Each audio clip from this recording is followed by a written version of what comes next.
More than 3 million small businesses make up the vast majority of all of Florida's businesses. Yeah, Hispanics own a third of them, often overcoming language, cultural, and economic barriers. And WESH 2's Jesse Pagan shows us the UCF program helping Hispanic and Latino business owners do just that. It's no surprise that Central Florida, it's mecca for Hispanic business owners. As a business owner in Florida and Puerto Rico, Arnaldo Oliveras knows that best. It's why he's part of the team that developed UCF's Hispanic Business Education and Training Program.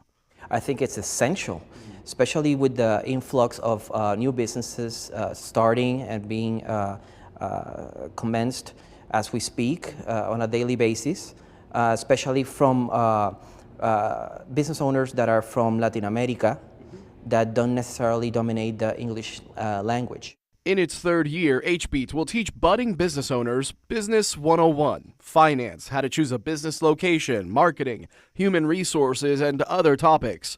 All of that for free over an 8-week period.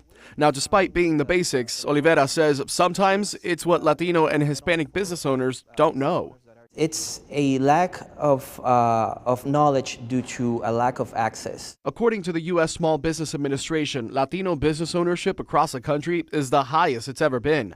On average, this year, the agency has paid out more than 700 loans a month to Latino-owned businesses, which is more than double the count in 2020. As of last year, 3.1 million small businesses operate in Florida.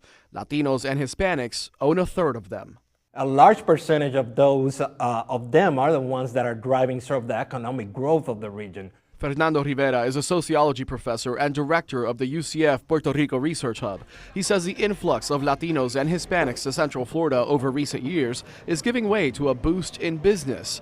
And others see it too, as Colombia, Mexico, and the Dominican Republic have set up consulates in Orlando. And that doesn't happen by chance, right? All these consulates understand that there's a large population here and there's a very much potential to increase the commerce here, but also to export and all those type of things. Making Central Florida a hot spot for Latino-owned business and for Latinos to achieve the American dream.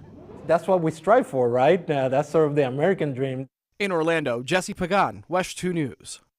If you're interested in HBEAT, move quickly. The program starts this coming week and continues through November. It's free. We have more information right now. Just go to WESH.com.